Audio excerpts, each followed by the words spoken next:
Hi, this is Mark at learnhowtogarden.com, and in today's episode of the 10-Minute Gardener we're going to do an update on our chilies and our peppers, and we're going to talk about the importance of getting your growing container right.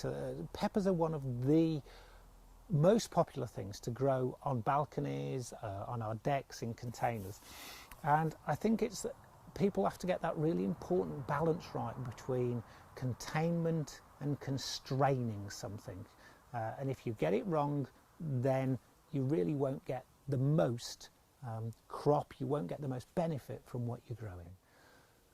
And at the beginning of our series on chilies, we talked about we're going to do an experiment to see whether they would grow better in the ground or in a container.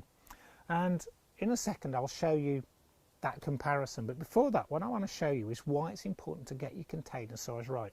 There's an optimum container size, and really for growing peppers or chilies, even in the smallest space, you want to be looking at about 10 to 12 litres. It's a sort of fair old container. This is a ring of fire. This was planted at exactly the same time as the others, but it's been kept in this sort of 3.5 litre container. And yeah, we've got beautiful little chilli here. You could use this as a green chilli as it is. It won't be as hot as when it gets red, but it'll still be warm enough.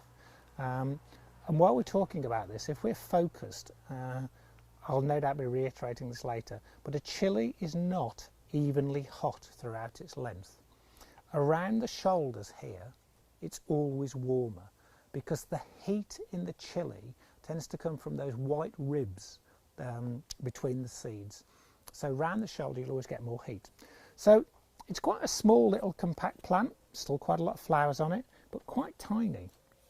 Next to it we've got one that was potted on about 6 weeks ago, and as you can see, even by moving up just a couple of pot sizes into about a 6 litre pot, you've got a plant that's just twice as big. It's taller, it's wider, it looks stronger, and it's actually going to produce a lot more fruit.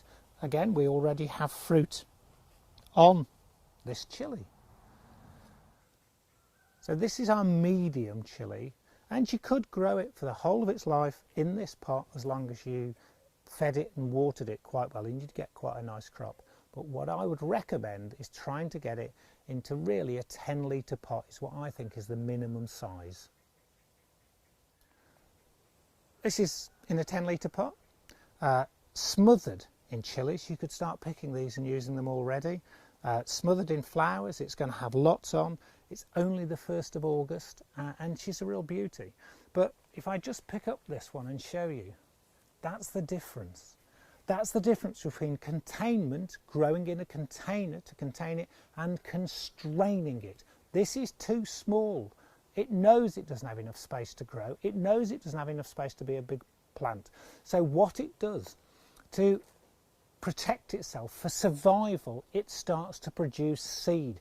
It as a chilli wants to keep going, and it knows it's reached the limits of where it can grow, so it's going to start throwing seed out, which is why you're getting chilies on something this small. But you're not going to get the full benefit of your plant. You're going to get a few chilies and that's it.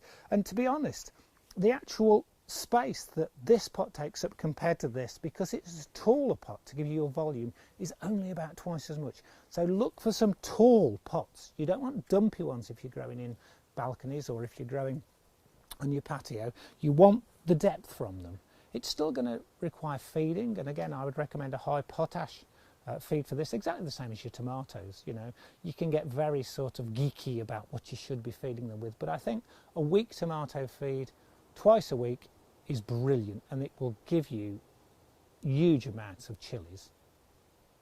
So as far as our comparison goes, this is the ring of fire in the ground, so it's probably a foot taller because, you know, it's growing in the ground, not in a pot. It's got a slightly thicker stem, and probably a few more chilies, but there's not a lot in it. It really is one of those things that you can grow the perfect chili in a pot and get away with it.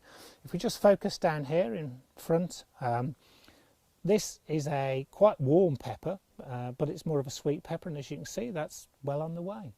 The trick with all these is to get them started early in the year, or as I said in one of the early videos, buy your chili plants or your plugs from a specialist.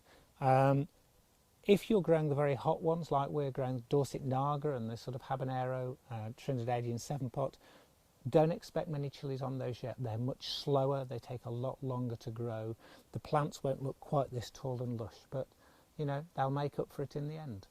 So remember, when you're doing things in pots, it's containment, and the larger the container, the better. If you've got a bigger container on your balcony or your deck, remember you can grow a couple of different things in it, and their roots will sort of, if you like, intermingle, and they'll take different things from the soil. But as far as our chilies go, a 10-litre pot is what we should be looking for, really. If not, then you're just going to get smaller plants.